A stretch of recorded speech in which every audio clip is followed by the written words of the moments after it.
Hi hello నమస్తే welcome to compete mind సమర్పించు Bharat the daily current affairs show. మీ అందరికీ కూడా మరొక్కసారి భారత్ ఎపిసోడ్కి స్వాగతం సుస్వాగతం. ఎవరైతే కొత్తగా శివారెడ్డి లాజిక్స్ యూట్యూబ్ ఛానల్కి వచ్చారో, ఎవరైతే ఫర్ ద ఫస్ట్ టైం ఈ వీడియోని చూస్తున్నారో వాళ్ళ కోసం ఒక అవగాహన ఇవ్వడం కోసం చెప్తున్నాను. భారత్ అనేది శివారెడ్డి లాజిక్స్ యూట్యూబ్ ఛానల్లో వచ్చే డైలీ కరెంట్ అఫైర్స్ ప్రోగ్రామ్ అనమాట. మేము దాన్ని ముద్దుగా కాదు గౌరవిస్తూ కూడా భారత్ అని పిలుస్తాం. Bharat the daily current affairs show. ఇది ఒకటే కాదు, రోజు పొద్దున 8 గంటలకి ఇంగ్లీష్కి సంబంధించి మీ వొకాబులరీ అండర్స్టాండింగ్ని, కాంప్రిహెన్షన్, కాంటెక్చువల్ అండర్స్టాండింగ్ని మరింతగా ఇంప్రూవ్ చేయడం కోసం ఎడిటోరియల్ అనాలిసిస్ వస్తుంది రోజు పొద్దున 8 గంటలకి. రోజు పొద్దున 10 గంటలకి 10 నిమిషాల్లో సాలిడ్ కంటెంట్ అందిస్తూ ఇదేదో భలే ఉంది అనే విధంగా మీకు దస్కా దమ్ము ఉంటుంది. తర్వాత రోజు మధ్యాహ్నం 3 గంటలకి పోలీసు యజ్ఞం కార్యక్రమం ఉంటుంది. ఈ పోలీసు యజ్ఞం కార్యక్రమం మరీ ముఖ్యంగా స్పెసిఫిక్గా ఎవరైతే ఎస్ఐ పోలీస్ కానిస్టేబుల్ పరీక్షకి ప్రిపేర్ అవుతున్నారో వాళ్ళని దృష్టిలో పెట్టుకుని చేపడుతున్న కార్యక్రమం పోలీసు యజ్ఞం. ఆ పోలీసు యజ్ఞం యొక్క మేజర్ గోల్ ఏంటంటే, మీ చేత మరీ ముఖ్యంగా ఎవరైతే ఎస్ఐ పోలీస్ కానిస్టేబుల్ ఉద్యోగాన్నే గోల్గా పెట్టుకుని ప్రిపేర్ అవుతున్నారో వాళ్ళ చేత ఖాకీ చొక్కా తొడిగించడమే మా లక్ష్యం, మా బాధ్యత కూడా. సో కాంపిటేటివ్ ఎగ్జామ్ ఏదైనా కరెంట్ అఫైర్స్కి ఒక ఇంపార్టెంట్ రోల్ ఖచ్చితంగా ఉంటుంది. సో అందుకని ఈ డైలీ కరెంట్ అఫైర్స్ ప్రోగ్రామ్ని జూలై 15వ తారీఖున కాంపీట్ మైండ్స్ ప్రారంభించింది. కాంపీట్ మైండ్స్ అంటున్నారు, శివారెడ్డి లాజిక్స్ అంటున్నారు, ఈ రెండు వేరువేరా లేదా ఏమిటి అని కొంతమంది కన్ఫ్యూజ్ అవ్వచ్చు. వెల్, ఒకప్పుడు శివారెడ్డి లాజిక్సే, ఇప్పుడు కాంపీట్ మైండ్స్. ఇప్పుడు కాంపీట్ మైండ్సే, ఒకప్పుడు శివారెడ్డి లాజిక్స్. సో రెండు ఒకటే, కాకపోతే రీబ్రాండింగ్ ఫేజ్లో ఉంది ఇప్పుడు. ఇదంతా కూడా ఒక ట్రాన్స్ఫర్మేషన్ ఫేజ్. మరింత మంది విద్యార్థులకు చేరడం కోసం, అలానే ఎక్కువ మందికి ఎడ్యుకేషన్ ఓరియంటెడ్గా, అలానే కాంపిటేటివ్ ఎగ్జామ్స్ ఓరియంటెడ్గా మరింతగా బెటర్ క్వాలిటేటివ్ ఎఫిషియెంట్ సర్వీసెస్ని ప్రొవైడ్ చేయడం కోసం ఒక రీబ్రాండింగ్ అవసరం అని చెప్పి మేనేజ్మెంట్ భావించి శివారెడ్డి లాజిక్స్ నుంచి కాంపీట్ మైండ్స్ అయింది. వెల్, పేరే మారింది, ప్రయాణం గమ్యం అలానే ఉంది, అదేం మారలేదు. The journey is the same, the destination is the same. Destination ఏంటిది? మీ అందరూ ఏదైతే గవర్నమెంట్ ఎగ్జామ్ ప్రిపేర్ అవుతున్నారో, మరీ ముఖ్యంగా స్పెసిఫిక్గా SSC, RRB, banking, SI police constable ఈ పరీక్షలకి సంబంధించి మీకు క్వాలిటేటివ్ కంటెంట్ అందిస్తూ మీరు ఆఫ్లైన్లో చూసుకున్నా ఆన్లైన్లో చూసుకున్నా ఇంతకన్నా బెటర్గా కంటెంట్ మోస్ట్ ప్రాబబ్లీ ఎవరు ఇవ్వకపోవచ్చేమో అనే విధంగా మీరే అనుకునేలాగా, ఫీల్ అయ్యేలాగా, నమ్మేలాగా కంటెంట్ని ప్రొవైడ్ చేస్తుంది compete minds Sivareddy logics team. So అలా మీకోసం తీసుకొచ్చిన కార్యక్రమాలు ఇవన్నీ కూడా. అండ్ ఇది కాకుండా కాంపీట్ మైండ్స్ కంటూ సర్టన్ యాప్ కూడా ఉంది, మీరు గూగుల్ ప్లే స్టోర్లోకి వెళ్ళి ఇన్స్టాల్ కూడా చేసుకోవచ్చు. సో ఏది ఏమైనా 15 జూలై నుంచి కార్యక్రమాలన్నీ ప్రారంభమయ్యాయి కాబట్టి దానిని మీరు సపోర్ట్ చేస్తూ వస్తున్నారు. ఇలానే సపోర్ట్ చేస్తూ ఉంటారని ఆశిస్తూ, ఆకాంక్షిస్తూ మీ అందరికీ కూడా మరొకసారి కృతజ్ఞతలు, ధన్యవాదాలు మనస్ఫూర్తిగా చెప్పుకుంటూ let's start today session of Bharat the daily current affairs show. So ఇవాళ డేట్ ఏంటి? 27th July. సో 27th జూలైకి సంబంధించి మనం గమనిస్తే కనుక ముందుగా థాట్ ఫర్ ద డే మరొక్కసారి అందరికీ చెప్తూ ఉన్నాను, బికాస్ భారత్ ఇప్పుడు ప్రారంభమై 2 వారాలు పూర్తి కావస్తోంది దగ్గర కాబట్టి మీ అందరికీ కూడా ఒక అవగాహన ఇవ్వడం కోసం మరొక్కసారి చెప్తున్నాను. Especially for those people who are coming for the very first time. Thought for the డేతోనే స్టార్ట్ చేస్తాం మనం. భారత్ డైలీ కరెంట్ అఫైర్స్ ఎప్పుడూ కూడా ఫస్ట్ థాట్ ఫర్ ద డేతోనే స్టార్ట్ అవుతుంది. తర్వాత ఇంపార్టెన్స్ ఆఫ్ ద డే గురించి డిస్కస్ చేసుకుని that's one we get into the details. And ఆ డీటెయిల్స్లో కూడా international, national, economy, science and technology, sports, awards ఇలా ఏమైనా ఉంటే వాటన్నిటిని కూడా కేటగిరైజ్ చేసి వాటికి సంబంధించి వార్తాపత్రికలు ఏ విధంగా వచ్చింది, వాటి వెనక ఉన్న కాంటెక్స్ట్, నేపథ్యం, సందర్భం ఏంటి, అలానే దానికి సంబంధించిన స్టాటిక్ పార్ట్ ఏంటిది అనే మొత్తం కూడా మనం తెలుసుకుంటాం. అలానే రివిజన్ కూడా చేసుకునే ప్రయత్నం చేస్తాం. ఇక్కడ మీరు అనొచ్చు, కరెంట్ అఫైర్స్లో మీరు స్టాటిక్ పార్ట్ని ఎందుకు చెప్తున్నారు, అన్నెసరీగా మీరు టైం డ్రాగ్ ఆన్ చేస్తున్నారు అని. వెల్, చాలా మంది కరెంట్ అఫైర్స్ని డైలీ ఫాలో అవుతారు, ఎక్కడో అక్కడ ఏదో ఒక సోర్స్ నుంచి. రోజు వాళ్ళు కరెంట్ అఫైర్స్ చదివిన ఒక పాయింట్ ఆఫ్ టైం తర్వాత, సార్ నేను రోజు కరెంట్ అఫైర్స్ చదువుతున్నాను బట్ స్టిల్ కాంపిటేటివ్ ఎగ్జామ్స్లో దానికి సంబంధించిన క్వశ్చన్ అడిగినప్పుడు ఇది కరెంట్ అఫైర్ నుంచి వచ్చింది అని వేరే ఎవరో చెప్తే తప్పితే నాకు తెలియట్లేదు అని చెప్పి. Well, it's only because you are not able to relate it with the contextual part. ఏదైతే సబ్జెక్ట్ పరంగా లేదా సబ్జెక్ట్కి సంబంధించిన ఏవైతే ఇంపార్టెంట్ టాపిక్స్ ఉంటాయో వాటికి సంబంధించి ఏదైనా వచ్చినప్పుడు మీరు దాన్ని రిలేట్ చేసుకోలేకపోతున్నారు కాబట్టి అది కరెంట్ అఫైర్ బేసిస్ మీద వచ్చిందా రాలేదని మీకు తెలియట్లేదు. అందుకని ఆ కరెంట్ అఫైర్స్కి సంబంధించి అయితే స్టాటిక్ పార్ట్ ఉందో, end of the day SSC అవ్వచ్చు, ఆర్ఆర్బి అవ్వచ్చు, మెజారిటీ ఆఫ్ ద ఆస్పెక్ట్స్ ఏవైతే కొంచెం స్టాటిక్గానే ఉంటాయి ఓరియంటెడ్గా. ఈవెన్ ఒకవేళ అది డైనమిక్గా అడిగినా still it is some or the other way related to the static part. కాబట్టి వాటి గురించి తెలుసుకుంటూ వాటిని రివైజ్ కూడా చేసుకునే ప్రయత్నం చేస్తాం మన ఈ భారత్ డైలీ కరెంట్ అఫైర్స్ షోలో. అలానే మీ అందరికీ ఒక విధంగా ధైర్యం కల్పించే అంశం ఏంటంటే ఈ భారత్కి సంబంధించిన ఏదైతే డైలీ కరెంట్ అఫైర్స్ షో యొక్క పీడిఎఫ్ ఉందో అది మనం డైలీ టెలిగ్రామ్లో అప్లోడ్ చేస్తాం. అలానే ఇక్కడ మనం డిస్కస్ చేసేది ఏ రోజు అంశాలు ఆ రోజు. అంటే లెట్స్ ఫర్ ఎగ్జాంపుల్ ఇవాళ మనం 27th జూలైలో ఉన్నాం. సో 27th న్యూస్ పేపర్లో వచ్చిన items at the very same time 27th obviously ఇప్పుడు ఫ్రాన్స్ అవ్వచ్చు. ఇప్పుడు for example Paris Olympics start అయిపోయింది. సో ఫ్రాన్స్ కాలమానం టైం ప్రకారం మనకన్నా వెనకాల ఉన్నారు. సో మనం నిద్రపోతూ ఉన్నప్పుడు వాళ్ళ కార్యక్రమం స్టార్ట్ అయి ఉండొచ్చు. లేదు అమెరికా మనకన్నా ఎంత కాదన్నా కనీసం 12 గంటల వెనకాల అప్రాక్సిమేట్గా ఉంటుంది. సో అలాంటప్పుడు అమెరికాలో ఓవర్ నైట్ ఏదైనా జరిగినప్పుడు మనం పడుకుని ఉంటే మనకి తెలియదు, రైట్? సో అందుకని అలా త్రూ ద డే టైంలో కూడా ఏదైనా ఇంపార్టెంట్ ఆస్పెక్ట్స్ జరుగుంటే మనం వాటిని కూడా కవరప్ చేసేస్తాము. And that is actually one of the major reason why Bharat is scheduled at evening 7 PM. చాలా మంది అంటూ ఉన్నారు సార్ మీరు మార్నింగ్ ఎందుకు పెట్టట్లేదని. Because end of the day morning పెడితే ఓవర్ నైట్లో జరిగిన కొన్నిసార్లు తెలుసుకునేసరికి నెక్స్ట్ డే కాక ఆ నెక్స్ట్ డేకి వెళ్ళిపోతుంది. అదే మీరు ఈవినింగ్ అయితే majority of the aspects day టైంలోనే జరుగుతాయి కాబట్టి ఏదైనా ఒకవేళ ఇంపార్టెంట్ అప్డేట్ వచ్చినా వాటిని మీకు చెప్పడానికి మాకు వీలు ఉంటుంది. And even daily job alerts కూడా మీకు ఈవినింగ్ 9 PM ఇవ్వడానికి కారణం ఏమిటి అని అంటే బికాస్ కొన్నిసార్లు ఈవినింగ్ 6కో 6:30కో కొన్ని అంశాలు డిక్లేర్ చేస్తూనో వెల్లడిస్తూనే ఉంటారు, ప్రకటిస్తూ ఉంటారు. సో అలా మీరు ఏది మిస్ అవ్వకూడదు. Because end of the day night అయితే అందరూ పడుకుంటారు. సో ఇండియాలో ఆబ్వియస్లీ నైట్ అయితే అందరూ పడుకుంటారు, మనం కూడా ఇండియాలోనే ఉన్నాం కాబట్టి మనం లేట్ అడ్వాంటేజ్ తీసుకుందాం. దిస్ ఇస్ సంథింగ్ లైక్ లేట్గా వచ్చినా లేటెస్ట్గా వస్తానని అంటారు కదా, అట్లా అనమాట. సో అందుకని భారత్ ఈవినింగ్ పెట్టారు కానీ there is no other intention over this. So అందుకని మీరు ఎప్పుడు సపోర్ట్ చేస్తున్నట్టు కానీ శివారెడ్డి లాజిక్స్ యూట్యూబ్ ఛానల్ని ఈ మిగిలిన కార్యక్రమాలను కూడా అలానే సపోర్ట్ చేస్తూ మీరు ఒకవేళ ఈ ఏవైతే SSC, RRB, banking, SI, police constable వంటి పరీక్షలకి ప్రిపేర్ అవుతున్నారో వాటికి సంబంధించిన కోర్సెస్ మీరు compete minds Google Play Store యాప్లోకి వెళ్ళి చెక్అవుట్ చేసుకోవచ్చు. So coming to the point of thought for the day, this is one of my personal quotations అని చెప్పొచ్చు. The best revenge is massive success. మనలో చాలా మంది సక్సెస్ని ఒక విధంగా ఒక డెస్టినేషన్ లా చూస్తారు. అందుకే మహర్షి సినిమాలో మహేష్ బాబు ఒక మాట అన్నాడు, success is not a destination, success is a journey అని చెప్పి. But end of the day ఇక్కడ మనం జాగ్రత్తగా గమనిస్తే లెట్స్ సే ఫర్ ఎగ్జాంపుల్ అరే వీడు నెలకి 10,000 రూపాయలు సంపాదిస్తే గొప్ప అని అనుకున్నప్పుడు వాళ్ళు నిజంగానే 10,000 రూపాయలు సంపాదించేశారు అనుకోండి, అప్పుడు వాళ్ళు గొప్పే కదా. అదే అరే వీడు 10,000 రూపాయలు సంపాదిస్తే గొప్ప నెలకి అన్నప్పుడు 50,000 రూపాయలు సంపాదిస్తే, అదే వీడు 10,000 కాదురా బాబు అసలు వీడు మామూలుగా ఇంజనరల్గా అన్నిటిని కూడా ప్రాపర్గా సార్ట్ అవుట్ చేసుకుంటే గొప్పరా బాబు అనుకున్నప్పుడు మీరు ఫైనాన్షియల్గా అన్ని విధాలుగా హెల్త్ పరంగా, ఫైనాన్షియల్ పరంగా, స్టేటస్ పరంగా అన్ని విధాలు కూడా మీరు సుపీరియర్ పొజిషన్లో ఉంటే ఆ కిక్కే వేరు, రైట్? సో అందుకని మిమ్మల్ని ఎవరైనా ఏమన్నా అంటే కనుక మీరు వాళ్ళకి ఇప్పుడు సమాధానం చెప్పకండి. Every one will get their time. ప్రతి ఒక్కరికి సమయం ఖచ్చితంగా వస్తుంది. మీలో కొంతమంది అనొచ్చు ఆ సమయం ఎప్పుడు వస్తుందో మాకు ఎలా తెలుస్తుంది అని. వెల్ మీరు సమయం కోసం వెయిట్ చేయకండి. ఆ సమయంలో మీరు ఏం చేయగలరో, ఏది మీకు కావాలో మీరు అది చేయండి. ఖచ్చితంగా మీరు అనుకున్న సమయం వచ్చి తీరుతుంది. There is no going away from it. నేను చెప్పేది మేబీ కొంతమందికి నమ్మకం కుదరకపోవచ్చు, because I have experience something with in my personal life or నా చుట్టుపక్కల ఉన్న వాళ్ళ జీవితాల్లో నేను కొన్ని విషయాలు చూశాను కాబట్టి ఆ నమ్మకంతో, ఆ ధైర్యంతో చెప్పగలుగుతున్నాను. లెట్స్ ఫర్ ఎగ్జాంపుల్ మిమ్మల్ని ఎవరో ఒక 10 మంది బ్లేమ్ చేయడమో, పాయింట్అవుట్ చేయడమో చేశారు. మీరు వాళ్ళకి ఆన్సర్ ఇచ్చే పనిలో పడ్డారనుకోండి, ఒక విధంగా వాళ్ళు చెప్పింది మీరు నిజం చేసిన వాళ్ళు అవుతారు. మీరు మీ పని మీరు చేసుకుంటూ వెళ్ళండి. మీరు ఏదైతే ఎగ్జామ్ రాద్దామని అనుకుంటున్నారో, ఏదైతే ఎగ్జామ్కి ప్రిపేర్ అవుదాం అనుకుంటున్నారో ఆ ఎగ్జామ్కి ప్రిపరేషన్ కంటిన్యూ అవుతూ ఉండండి. మేబీ కొన్నిసార్లు పరిస్థితుల వల్ల పోస్ట్ పోన్ అవ్వచ్చు, అటు అవ్వచ్చు, ఇటు అవ్వచ్చు. But end of the day you will reach your goal for sure. మీరంతా కూడా ప్రాపర్గా ప్లాన్ వేసి, స్ట్రాటజైజ్ చేసి, దాన్ని ప్రాపర్గా ఎగ్జిక్యూట్ చేసి అంతా కరెక్ట్గా జరుగుతుంది. You have to keep faith in the process and you will reach your destination. And అప్పుడు పడుతుంది ఒక్కొక్కళ్ళకి చంప మీద పెళ్ళి మనొక దెబ్బ.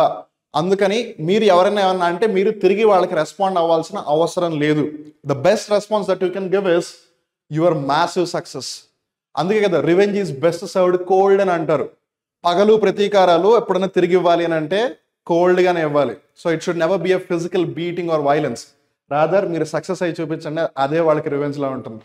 ఫైన్, స్పిరిట్తో ఉండండి. Let's keep moving on.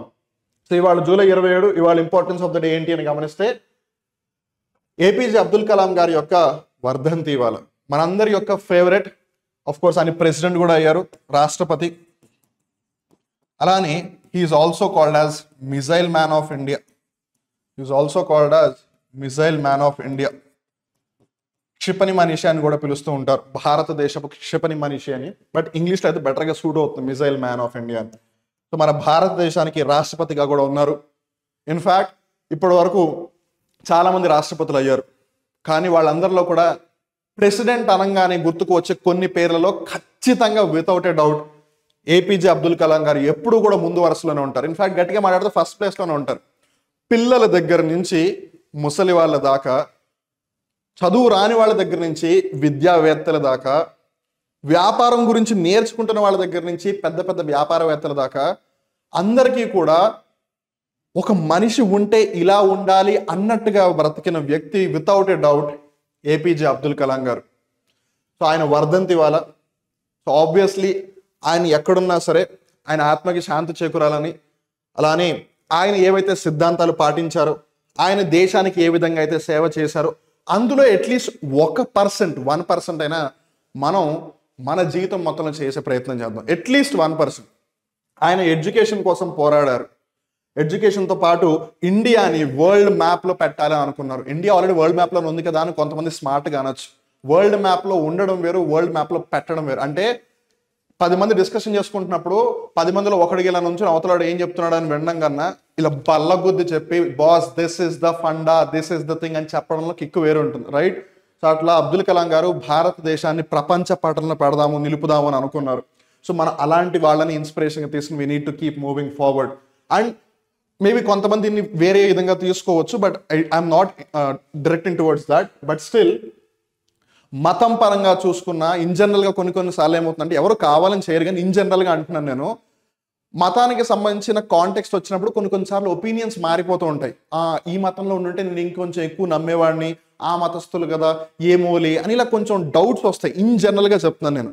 But Abdul Kalam గారి పేరు విన్నప్పుడల్లా మనకి ఆయన అబ్దుల్ కలాం గారి లాగానే మనకి తెలుసు. ఆయన ఏ మతస్థులు, ఏ ప్రాంతానికి చెందిన వాళ్ళు, ఏ భాష మాట్లాడేవాళ్ళు, ఎలా మాట్లాడేవాళ్ళు, ఎక్కడ మాట్లాడేవాళ్ళు, అదంతా కాదు. అబ్దుల్ కలాం గారు అని అంటే అబ్దుల్ కలాం గారు మటుకే, ఇంకేం లేదు అక్కడ. అలా బ్రతికారు ఆయన. అందుకే ఆయన లైఫ్ని మనం ఇన్స్పిరేషన్గా తీసుకుని తిరాలి. So Abul Pakir Jainulabdeen Abdul Kalam AKA APJ Abdul Kalam. మనలో చాలా మందికి ఇప్పటికీ కూడా ఆయన పూర్తి పేరు తెలియదు, కొంతమందికి తెలుసు. ఏపీజే అంటే అబుల్ పకీర్ జైనుల్లాబ్దీన్, కొన్నిసార్లు అబుల్ పకీర్ అని ఉంటుంది, it's okay. Abul Pakir Jainulabdeen Abdul Kalam AKA alias APJ Abdul Kalam garu. He was the 11th president of India. He took his last breath on July 27, 2015. 2015వ సంవత్సరంలో unfortunately he passed away. He took his last breath. And obviously వాళ్ళ వర్ధంతి కాబట్టి on this day we can honor him as one of the history's finest educators without a doubt. ప్రపంచంలోనే ప్రముఖగాంచిన విద్యావేత్తలలో ఒకళ్ళు without a doubt APJ Abdul Kalam గారు. And who made a significant contribution to the advancement of Indian space and military research. ఇటు రాకెట్స్కి సంబంధించి అవ్వచ్చు, లేదు రక్షణకి సంబంధించిన missiles అవ్వచ్చు. He did a tremendous job. ఎంత ఎక్కువ మాట్లాడినా అంత తక్కువ అవుతుంది అబ్దుల్ కలాం గారి గురించి. In fact not only just Abdul Kalam garu, in fact there are so many marvellous people. అసలు వీళ్ళు ఎలా వచ్చారు అని అనిపిస్తుంది కొన్నిసార్లు. మనం దైవదూతలు, ఏంజిల్స్, గొప్ప గొప్ప వాళ్ళు అని అంటూ ఉంటాం కదా. మనలో ఉన్న వాళ్ళు అలా ఎలా అయ్యారని ఒకసారి ఇమాజిన్ చేసుకోండి. అబ్దుల్ కలాం గారు కూడా పుట్టినప్పుడు ఒక పూర్ ఫ్యామిలీ, పూర్ బ్యాక్గ్రౌండ్ నుంచి వచ్చిన వాళ్ళు. బట్ స్టిల్ మనలో చాలా మంది కూడా ఆల్మోస్ట్ సిమిలర్ బ్యాక్గ్రౌండ్స్ నుంచి వచ్చిన వాళ్ళు ఉండుండొచ్చు. బట్ ఆయన ఎక్కడికి రీచ్ అవ్వగలిగారు, మనం ఎక్కడ ఉంటున్నామని ఒకసారి ఆలోచిస్తే, తను ఉన్న పొజిషన్లో తను రీచ్ అయిన పొజిషన్ కన్సిడర్ చేస్తే మేబీ మనకు అనిపిస్తుంది ఆయన జర్నీని ఒకవేళ మనం రీచ్ అవ్వాలి అని అంటే కనీసం 100 జన్మలు ఎత్తాలేమోనని చెప్పి. So it's how fascinating it is. మీరు తెలుసుకున్న కొద్దీ అసలు ఎలా, హౌ అనే ఒక ఆశ్చర్యం కలుగుతుంది. సో అలాంటి వాళ్ళ గురించి తెలుసుకోండి. మీ జీవితంలో కూడా అట్లీస్ట్ వాళ్ళు చేసిన దాంట్లో ఒక 1%ని ఇంప్లిమెంట్ చేసే ప్రయత్నం చేయండి. So let's come to the international aspects. ముందుగా ASEAN is the corner stone of India's act east policy అని చెప్పి ఎస్ జయశంకర్ గారు చెప్పడం జరిగింది. సుబ్రహ్మణ్యం జయశంకర్ గారు.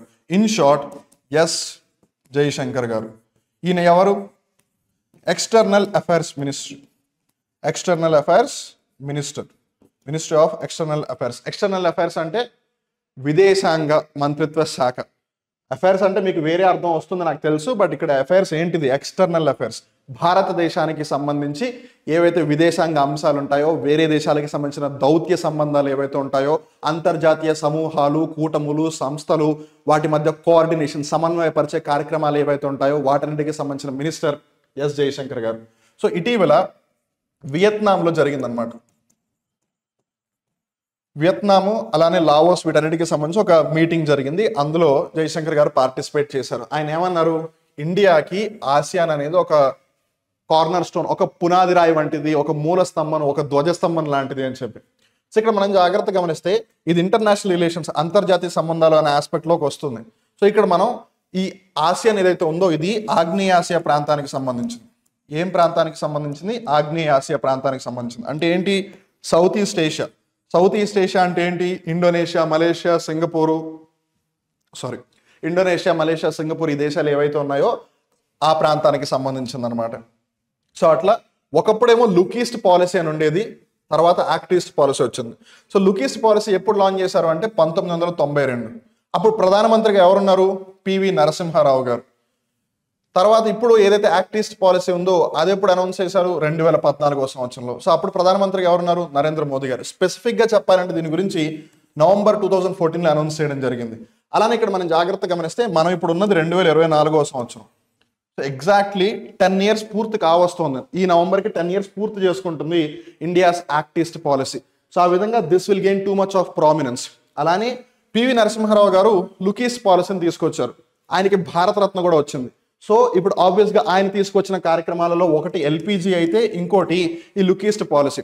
ఈ లుక్ ఈస్ట్ పాలసీ రావడానికి కూడా one of the major reason ఏంటి అని గమనిస్తే కనుక 1991 ఆ పర్టికులర్ పాయింట్ ఆఫ్ టైంలో యుఎస్ఎస్ఆర్ డిసింటిగ్రేట్ అయిపోయింది. అంటే డిఫరెంట్గా చిన్న చిన్న ముక్కలుగా అయిపోయింది. సో డిసింటిగ్రేట్ అయిపోయిన తర్వాత India has to have someone like a big brother. So అప్పటి వరకు యుఎస్ఎస్ఆర్ ఉంది, బట్ అప్పుడు తర్వాత యుఎస్ఎస్ఆర్ లేదు. సో ఇండియా మెల్లిమెల్లిగా ఏం చేసిందంటే యుఎస్ఏ అలానే యుఎస్ఏ యొక్క మిత్ర దేశాలు ఏవైతే ఉన్నాయో, మరీ ముఖ్యంగా ఈ సౌత్ ఈస్ట్ ఏషియా రీజియన్లో ఏవైతే అమెరికా యొక్క యాలీస్ ఉన్నాయో వాళ్ళతో మంచి ఇంటర్నేషనల్ రిలేషన్స్ ఎస్టాబ్లిష్ చేయడానికి ప్రయత్నాలు ప్రారంభించారని చెప్పొచ్చు. సో అందులో భాగంగా వచ్చిందే ఈ లుక్ ఈస్ట్ పాలసీ. కానీ తర్వాత కేవలం మనం లుక్ చేస్తే సరిపోదు. This is something like just మీకు అర్థం అవడం కోసం చెప్తున్నాను. లెట్స్ ఫర్ ఎగ్జాంపుల్ అబ్బాయిలు అమ్మాయిలను కానీ అమ్మాయిలు అబ్బాయిలను కానీ ఇన్ జనరల్గా నేను ఎగ్జాంపుల్ చెప్తున్నాను, ప్రేమిస్తున్నారు అని అనుకుందాం. ఒకరికొకళ్ళు చాలా ఇష్టం, కానీ మనం జస్ట్ చూస్తూనో మనలో మనం ఫీల్ అవుతూ ఉంటే తెలియదు అవతల వాళ్ళకి. మనం ఎండ్ ఆఫ్ ద డే వాళ్ళకి వెళ్ళి ఎక్స్ప్రెస్ చేయాలి how much special they means to us అని. వాళ్ళు మనకి ఎంత ప్రత్యేకం, వాళ్ళని మనం ఎంతగా ఇష్టపడుతున్నాము, ప్రేమిస్తున్నాము అన్న సంగతి మనం వాళ్ళకి చెప్పి తీరాలి. లేదంటే వాళ్ళు మన జీవితంలో ఎప్పుడు మనకి దక్కరు, అంటిల్ అండ్ అన్లెస్ మేబీ దేవుడు ఆ విధంగా రాసి పెడితే తప్పితే.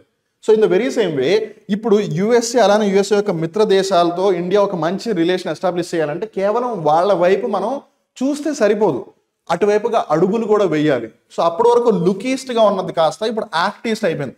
అంటే జస్ట్ వాళ్ళని కన్సిడర్ చేసింది చాలు, now is the time to act upon it. అందుకే యాక్ట్ ఈస్ట్ పాలసీ వచ్చింది. సో ఇంతకీ యాక్ట్ ఈస్ట్ పాలసీ బేసిక్గా దీని యొక్క ఎయిమ్ ఏంటి? To promote economic cooperation, cultural ties and developing a strategic relationship with countries in Indo Pacific region. అందులో భాగంగా మనం జాగ్రత్తగా గమనిస్తే అఫ్ కోర్స్ స్పెసిఫిక్గా అని కాదు కానీ క్వాడ్ అవ్వచ్చు, సో అలానే రీజనల్ ఎకనామిక్ కాంప్రహెన్సివ్ ప్రోగ్రామ్ అవ్వచ్చు, అలానే ఈస్ట్ ఏషియా సమ్మిట్ అవ్వచ్చు, ఇలా చాలా ఉన్నాయి చెప్పుకుంటూ పోతే. East Asia summit, Quad, regional economic comprehensive programme, ఇలా చాలా ఉన్నాయి. వీటన్నిటిలో కూడా ఎయిదర్ ఇండియా ఒక డైలాగ్ పార్ట్నర్ గానో, లేదు మెంబర్ గానో, లేదు స్ట్రాటజిక్ పార్ట్నర్ గానో, లేదు ఫ్రీ ట్రేడ్ అగ్రిమెంట్స్ పరంగానో, లేదు ఇంజనల్గా ఎకనామిక్ ప్రోగ్రామ్స్ పరంగానో పార్టిసిపేట్ చేయడం ఉండడం వల్ల మన యొక్క రిలేషన్షిప్ అనేది ఇంకా బలపడుతుంది. With proactive and pragmatic approach and thereby improving the economic development of the north eastern region which is a gateway to the South East Asia region. So this is very important. ఎందుకు ఈ south East Asia అంటే ఆగ్నేయ Asia ప్రాంతం మీద focus చేయడం మనకు అంత important అంటే, భారతదేశంలో ఏదైతే ఈశాన్య ప్రాంతం ఉందో ఆ 7 sisters 1 brother రీజన్ ఏదైతే ఉందో అవి ఒక విధంగా డెవలప్ అవ్వాలి అని అంటే ఈ సౌత్ ఈస్ట్ ఏషియన్ కంట్రీస్ ఏవైతే ఉన్నాయో వాళ్ళతో మంచి రిలేషన్స్ని ఎస్టాబ్లిష్ చేయడం మనకి చాలా చాలా ఇంపార్టెంట్. వన్ ఆఫ్ ద ఇక్కడ మనం జాగ్రత్తగా గమనిస్తే, సో ఇప్పుడు చాలా వరకు ఇంటర్నేషనల్ ప్రాజెక్ట్స్ ఉంటాయి. లెట్స్ ఫర్ ఎగ్జాంపుల్ ఇప్పుడు మల్టీ మోడల్ ప్రాజెక్ట్స్ ఉన్నాయి. ఇండియా నుంచి మయన్మార్ గుండా థాయిలాండ్ వరకు ఒక హైవే లాంటిది కన్స్ట్రక్ట్ చేస్తున్నారు. ఆ ప్రాజెక్ట్ పేరు నేను చెప్పట్లేదు, ఆ ప్రాజెక్ట్ పేరు మీరే కనుక్కోవాలి. That is your homework. So ఇక్కడ మనం జాగ్రత్తగా గమనిస్తే ఇండియా నుంచి మయన్మార్కి, మయన్మార్ నుంచి అలా థాయిలాండ్కి ఒక హైవేని కన్స్ట్రక్ట్ చేయడం వల్ల ఇప్పుడు రోడ్ కనెక్టివిటీ పెరుగుతుందా? రోడ్ కనెక్టివిటీ పెరిగితే ఆబ్వియస్గా టూరిజం డెవలప్ అవుతుందా, టూరిజంతో పాటు ట్రాన్స్పోర్ట్ ఆఫ్ గూడ్స్ పెరుగుతాయా, ట్రాన్స్పోర్ట్ ఆఫ్ గూడ్స్తో పాటు సర్వీసెస్ కూడా పెరుగుతాయా, at the very same time పొలిటికల్గా స్ట్రెంత్ అవుతుందా ఇంకా బంధం అనేది. సో ఆ విధంగా అనమాట, that is the thing. So తర్వాత ఆబ్వియస్గా డిస్కషన్ ఆసియానికి సంబంధించి కాబట్టి ఆసియానికి సంబంధించిన మేజర్ ఇన్ఫర్మేషన్ ఒకసారి గమనిస్తే కనుక association of south east Asian nations, south East Asia ఆగ్నేయ ఆసియా దేశాలు ఏవైతే ఉన్నాయో వాటి యొక్క సమూహం, వాటి యొక్క సంఘటన, అసోసియేషన్ ఇదే ఈ ఆసియాన్ అనమాట. సో ఎలా అయితే సౌత్ ఏషియాకి సంబంధించి సార్క్ ఉందో, south Asian association for regional corporation ఏదైతే ఉందో, సార్క్ ఎలా అయితే దక్షిణాసియాకు ఉందో సౌత్ ఏషియాకి, అలా సౌత్ ఈస్ట్ ఏషియాకి ఆసియాన్ ఉంది. దీని యొక్క స్థాపన 8 ఆగస్ట్ 1967 బ్యాంకాక్ డిక్లరేషన్ ఆధారంగా జరిగింది. సో అప్పుడు ఏమని చెప్పుకోవచ్చు, it is established in Bangkok. ఎందుకు, బ్యాంకాక్లోనే ఒక అగ్రిమెంట్, ఒక డిక్లరేషన్ ద్వారా దీని యొక్క ఏర్పాటు జరిగింది కాబట్టి. అలానే 8 ఆగస్ట్ దగ్గరలో ఉంది. సో దగ్గరలో ఏవేవైతే ఎగ్జామ్స్ ఉన్నాయో వాటిలో ఖచ్చితంగా అడిగే అవకాశం ఉంటుంది, because the date is there, దగ్గరలో ఉన్న డేట్ కాబట్టి. అలానే దీని యొక్క ప్రధాన కార్యాలయం, సచివాలయం ఎక్కడ ఉంది, సెక్రటేరియట్ అని గమనిస్తే కనుక జకార్తాలో ఉంది. గుర్తుపెట్టుకోండి, జకార్తా ఇండోనేషియా యొక్క రాజధాని. అఫ్ కోర్స్ దాన్ని మారుస్తున్నారు. Founding fathers of ASEAN. So ASEAN 1967లో స్థాపించబడినప్పుడు ఇంగ్లీష్లో చదివితే అది ఏషియాన్ అవుతుంది, తెలుగులో చదివితే ఆసియాన్ అవుతుంది. సో కన్ఫ్యూజ్ అవ్వద్దు. సో ఆసియాన్ యొక్క స్థాపక దేశాలు ఏవి అని అంటే వాటిల్నే ఫౌండింగ్ ఫాదర్స్ ఆఫ్ ఆసియాన్ అని పిలుస్తారు. Indonesia, Malaysia, Philippines, Singapore, Thailand. So యాక్చువల్గా ఆసియాన్లో ఉన్న సమూహ దేశాలు లేదా సభ్య దేశాలు ఎన్ని అని అంటే 10. 1, 2, 3, 4, 5 ఉన్నాయి. సో 5 కంట్రీస్ ఫస్ట్ నుంచి ఉన్నాయి. సో తర్వాత యాడ్ అయిన 5 కంట్రీస్ ఏంటి అని గమనిస్తే బ్రూనై, కంబోడియా, లాఓస్, మయన్మార్, అలానే ఇంకోటి ఏంటి వియత్నాం. రైట్. సో ఎందుకు ఇక్కడ మనం జాగ్రత్తగా గమనించండి, Indonesia, Malaysia, Philippines, Singapore. Indonesia, Malaysia, Philippines, Singapore, Thailand. ఈ 5 ముందు నుంచి ఉన్నాయి. Brunei, Cambodia, Laos, Myanmar, Vietnam తర్వాత యాడ్ అయ్యాయి. అలానే దీని యొక్క మోటో ఏంటంటే 1 విజన్, 1 ఐడెంటిటీ, 1 కమ్యూనిటీ. ఇన్ జనరల్గా కూడా కల్చరల్ పరంగా అవ్వచ్చు, కొంచెం రిలీజియస్ పరంగా అవ్వచ్చు, అలానే రీజనల్ ప్రాంతీయ పరంగా చూసుకుంటే వీళ్ళందరూ కూడా ఆల్మోస్ట్ సిమిలర్ గోల్తో అలానే సిమిలర్ ఐడెంటిటీతో ఉంటారు కాబట్టి వాళ్ళందరూ కూడా ఒకటే విధంగా ఉండడం నిజంగా it's good for them. And వీటిలో ఏది కూడా మరీ అంత పెద్ద దేశం కాదు అలా అని చెప్పి కొన్ని, అఫ్కోర్స్ సింగపూర్ చాలా చిన్న దేశం ఏరియా పరంగా, బట్ థాయిలాండ్ అవ్వచ్చు లేదా ఇండోనేషియా, మలేషియా ఇవి కొంచెం పెద్ద దేశాలే.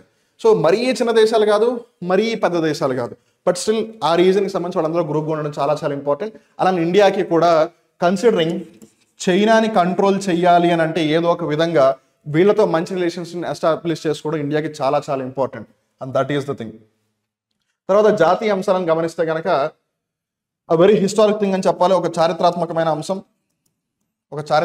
అంశం ఏంటిది అని అంటే చరాయ్ దియో మైదామ్స్కి ప్రపంచ వారసత్వ గుర్తింపు దక్కింది.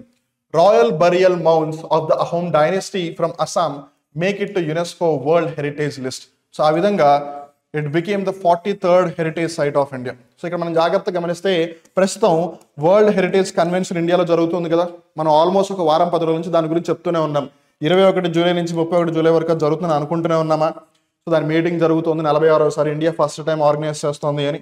సో ఇక్కడ మనం జాగ్రత్తగా గమనిస్తే దానికి సంబంధించి ఈ ఏదైతే రాయల్ బరియల్ మౌంట్స్ ఉన్నాయో యాక్చువల్గా ఇండియా తరపున అఫీషియల్గా అధికారికంగా 2023లో దీన్ని నామినేట్ చేసింది అనమాట ఇండియా, దీనికి గుర్తింపు ఇవ్వాలి అని చెప్పి. సో ఆ విధంగా వాళ్ళు కన్సిడర్ చేశారు దాన్ని. సో ఈ రాయల్ బరియల్ మౌంట్స్కి సంబంధించి మనం గుర్తుపెట్టుకోవాల్సిన ఇంపార్టెంట్ ఆస్పెక్ట్స్ ఏంటంటే ఒకటి, it is the 43rd heritage site. So ఈ 43rd హెరిటేజ్ సైట్ చూస్తే కనుక కొన్ని న్యాచురల్ అయి ఉండొచ్చు, కొన్ని కల్చరల్ అయి ఉండొచ్చు.